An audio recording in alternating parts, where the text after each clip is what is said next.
Hello everyone, welcome to CV Nursing classes. Today we are discussing about our remaining 2019 Child Health Nursing question paper. Please watch the complete video, and if you like the video, do subscribe our channel. So let's start the video. Firstly, we are discussing about the IMNCI. What is IMNCI and complete description about the IMNCI. Firstly, we saw the introduction of IMNCI. IMNCI is a strategy developed by the World Health Organization in collaboration with UNICEF and many other agencies in mid-1990s. Combine improved management of common childhood illnesses as well as prevention of disease and promotion of health by dealing the counseling on feeding and immunization. What is IMNCI एक ऐसी strategy थी जो WHO and UNICEF ने कुछ और एजेंसियों के साथ मिलकर बनाई थी, जिसका मेन फोकस था जो चाइल्डहुड में कॉमन इलनेसेस होती है उनका प्रिवेंशन एंड जो चिल्ड्रंस की हेल्थ होती है उसका प्रमोशन एंड काउंसलिंग के थ्रू बहुत ज़्यादा फीडिंग्स एंड इम्यूनाइजेशन पे फोकस करना। नेक्स्ट देखते हैं हम। This strategy has been adapted and expanded in India to include neonatal care at home as well as in the health facility. मतलब ये जो स्ट्रेटजी थी ये इंडिया में भी एक्सपेंडेड हुई। इसमें इंडिया में जब एक्सपेंडेड हुई थी तब इसके अंदर न्यूनेटल केयर एट होम भी था and neonatal care and childhood care in health facility भी इस स्ट्रेटजी का पार्ट रहा है। And renamed as a integrated management of neonatal and childhood illness. पहले IMNCI सिर्फ IMCI था जिसमें न्यूनेटल को इंक्लूड नहीं किया गया था, सिर्फ integrated management of childhood illness था। लेकिन कुछ सालों पहले ही IMNCI ने न्यूनेटल को भी इसमें इंक्लूड किया है। तो 0 से लेकर 5 ईयर्स के जो बच्चे होते हैं उन पर IMNCI फोकस करता है। Now we are going to show the definition of IMNCI. The definition of IMNCI is a WHO and UNICEF recommended strategy adopted by the government of India to reduce death, illnesses and disability among children below 5 years of age by providing integrated systematic care at community and health facility level. IMNCI की definition क्या है कि ये एक strategy है जो WHO और UNICEF ने मिलकर बनाई है, जो गवर्नमेंट इंडिया ने भी अडॉप्ट की है। इंडिया में इसका पर्पस रहा है जो चाइल्डहुड डेथ थी उनको रिड्यूस करना, जो चाइल्डहुड इलनेसेस थी उनको भी रिड्यूस करना एंड जो बच्चों में डिसेबिलिटी हो रही थी कोई भी इलनेसेस के कारण उन्हें मिनिमाइज़ करना। जो भी अंडर 5 ईयर्स के चिल्ड्रंस थे उनकी जो भी चाइल्डहुड इलनेसेस थी उनको मिनिमाइज़ करना, रिड्यूस करना and some of are part of eradications. Provided integrated systematic care at community and health facility. और जब इन्होंने चाइल्डहुड इलनेस को इरेडिकेट या रिड्यूस करने का सोचा तो इन्होंने एक integrated and systematic care introduce की जो फोकस करती थी कम्युनिटी लेवल पे as well as health facility level पे जो हॉस्पिटल सेटिंग्स होती है। Now we are watching the components of IMNCI and what is the component of IMNCI. Components of IMNCI: improvement in the case management skills of health workers through the provision of locally adapted guidelines and integrated management of neonatal and childhood illness and activity to promote their use.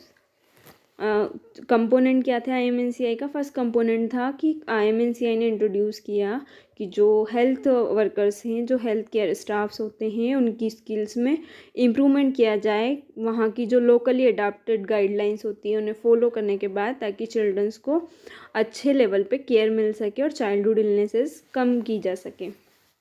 Second क्या है? Improvement in overall health care systems for effective management of neonatal and childhood illness.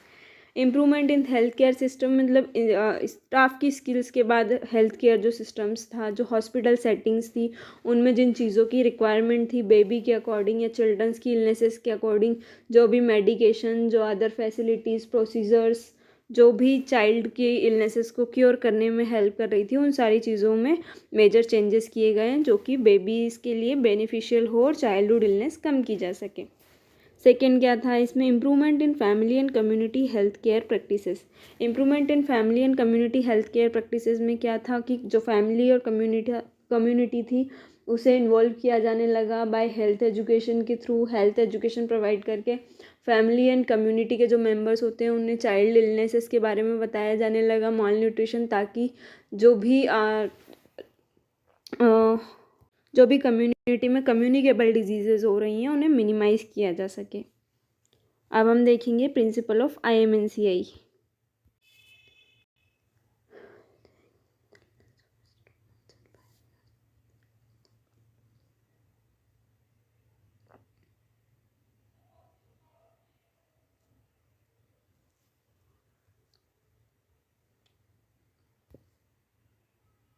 Second principle is all sick children of age 2 months to 5 years must be examined for general danger signs which may indicate the need of immediate referral and hospital admission।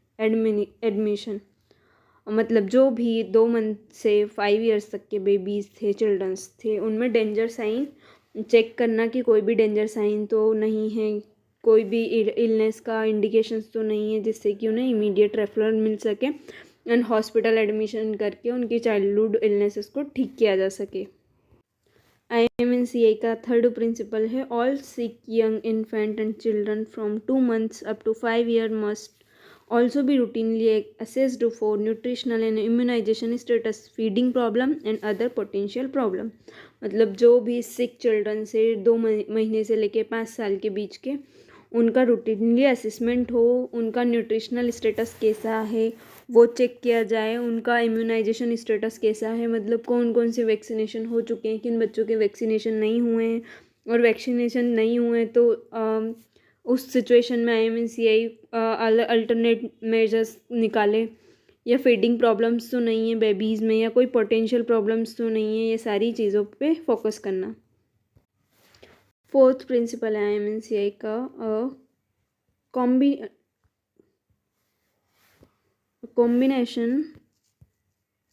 a combination of individual signs that lead to an infant or child classification rather than a diagnosis।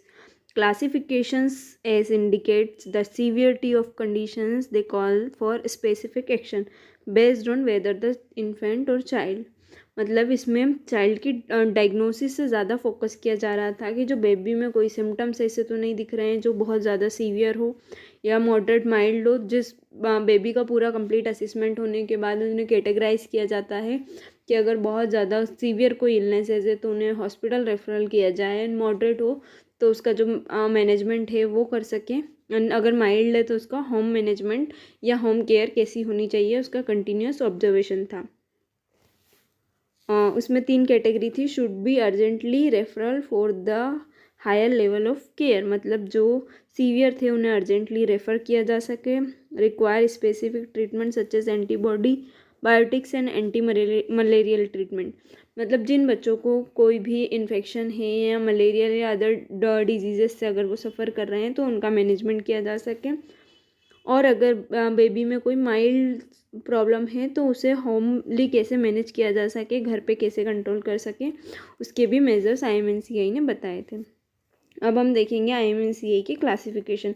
IMNCI के 3 classification होते हैं जो based on colour code होते हैं, वो हम देखेंगे आगे।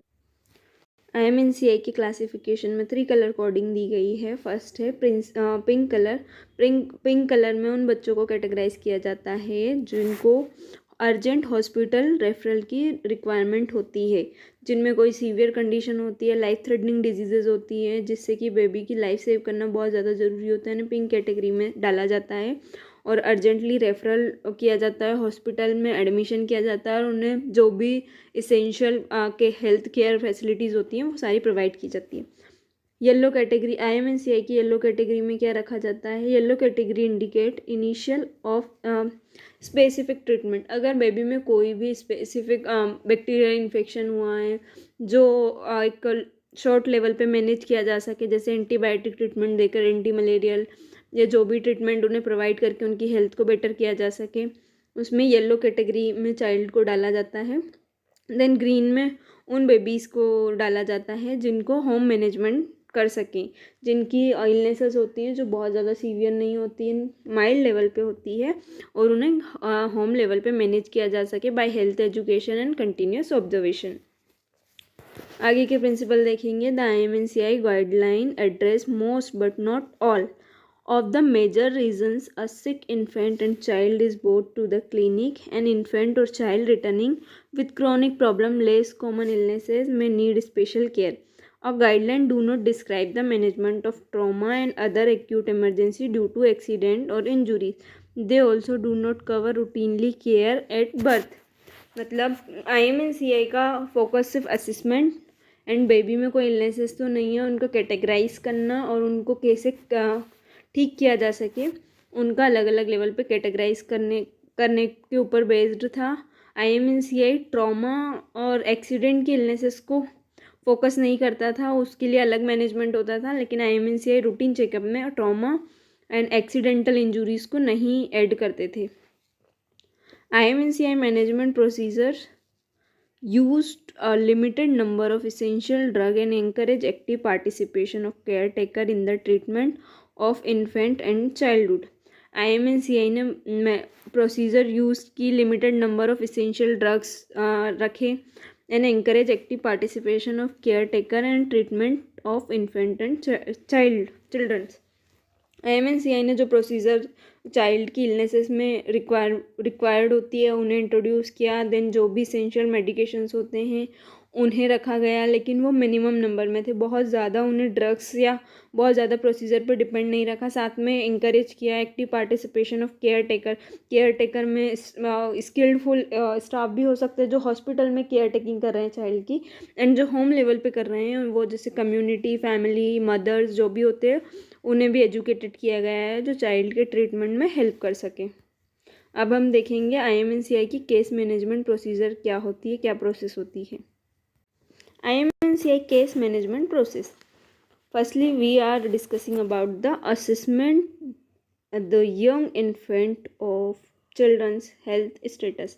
मतलब जो भी यंग चिल्ड्रन से हमारे 0 to 5 years के, उनका कंप्लीट हेल्थ असेसमेंट करना है, वो भी रूटीनली होना चाहिए, फॉलोअप के साथ होना चाहिए, ताकि हमें बेबी की हेल्थ में कोई मेजर चेंजेस तो नहीं है ये पता चल सके। असेसमेंट के बाद अगर डिटेक्ट होता है कि कोई बेबी की सीरियस कंडीशन है तो उसके अकॉर्डिंग उसका प्लान किया जा सके, अगर मॉडरेट है तो उसके अकॉर्डिंग बेबी की इलनेसेस के ट्रीटमेंट का प्लान किया जा सके, माइल्ड है तो उसको होम मैनेज करने के लिए क्या प्लानिंग ज़रूरी होती है उस पर फोकस किया है। सबसे पहले असिस करेंगे, असिस में कंप्लीट हेल्थ असेसमेंट होगा चिल्ड्रंस का, वो भी रूटीनली और हेल्थ असेसमेंट होता रहेगा। सेकेंड है फाइंड और क्लासीफाइड द इलनेसेस। असेसमेंट के बाद हमें जो भी फाइंडिंग्स मिलती है, जिस भी लेवल की बेबी की हेल्थ स्टेटस रहता है, जैसे कि माइल्ड, मॉडरेट एंड सीवियर, हम तीनों को आगे डिस्कस कर चुके हैं कि अगर माइल्ड होगा तो हमें क्या करना है, मॉडरेट होगा तो IMNCI क्या प्रोसेस करता है, एंड सीवियर होगा तो IMNCI क्या प्रोसेस करता है। तो हमें उसकी इलनेसेस को आइडेंटिफाई करना है, जिन्हें रेफरल की नीड होती है, हॉस्पिटल एडमिशन की नीड होती है, या बहुत सीवियर होते हैं चिल्ड्रंस की कंडीशंस तो उन्हें हॉस्पिटल रेफरल करना है एंड हॉस्पिटल्स फैसिलिटी प्रोवाइड करना है, एंड अदर जो मॉडरेट होते हैं उन्हें प्राइमरी लेवल पर ट्रीट करना है जो उनके लिए बेनिफिशियल और उनकी हेल्थ में इम्प्रूवमेंट दिखे, एंड माइल्ड लेवल पे होम एजुकेटेड करना है चिल्ड्रंस को, फैमिली को, एंड जो कम्युनिटी के लोग हैं उन्हें एजुकेटेड करना है कि बेबी की हेल्थ में इम्प्रूवमेंट के लिए क्या क्या चीज़ें ज़रूरी होती है। एवरी एस्पेक्ट्स हमें बताना है, फीडिंग से लेके इम्यूनाइजेशन से लेके जो भी हेल्थ एजुकेशन जो चाइल्ड की हेल्थ के लिए रिक्वायरमेंट है वो सारी प्रोवाइड करना है। Identified the treatment, same identify the treatment में जैसे हमने इलनेसेस आइडेंटिफाई कर लिए कि क्या प्रॉब्लम है बेबीज़ में, तो सेम हमें उसके अकॉर्डिंग ट्रीटमेंट आइडेंटिफाई करना है, जो हम पहले डिस्कस कर चुके हैं कि जिस भी लेवल की इलनेसेस रहेगी उस लेवल का हमें ट्रीटमेंट देना है। प्रोवाइड ट्रीटमेंट टू चाइल्ड, हमें आइडेंटिफाई कि हाँ इस इलनेसेस पे ये ट्रीटमेंट बेटर होगा, तो हमें फिर उसका इसके बाद जब हमने प्लान बना लिया कि ये बेबी में अगर सीवियर इलनेसेस और हॉस्पिटल रिक्वायरमेंट है और बेबी को सेव करने के लिए हमें ये मेजर्स फॉलो करने पड़ेंगे, तो हम उनकी प्लानिंग करेंगे, उसके बाद उन प्लानिंग पे इम्प्लीमेंट करेंगे ताकि बेबी को हेल्थ को ठीक किया जा सके और इलनेसेस पे प्रिवेंशन की जा सके। Counsel the mother and family. Baby को क्योर करने के बाद, बेबी को ट्रीटमेंट प्रोवाइड करने के बाद जो मदर फैमिली है, जो कम्युनिटी, उनको इन्वॉल्व करना है और उनको जो भी चाइल्डहुड इलनेसेस है और चाइल्ड से रिलेटेड रिक्वायरमेंट, हेल्थ एजुकेशन जो भी है वो प्रोवाइड करना है मदर एंड फैमिली को। एंड डिस्चार्ज के बाद बेबी को फॉलोअप पे रखना है उसकी हेल्थ के असेसमेंट के लिए कि इम्प्रूवमेंट हुआ है या नहीं, इलनेसेस क्योर हुई है या नहीं, बेबी एक अच्छी हेल्दी लाइफ और ग्रोथ एंड डेवलपमेंट की ओर बढ़ रहा है या नहीं। ये सब IMNCI की प्रोसेस में आता है। Thank you for watching the video. If you like, do subscribe my channel and like, share and comment. Thank you.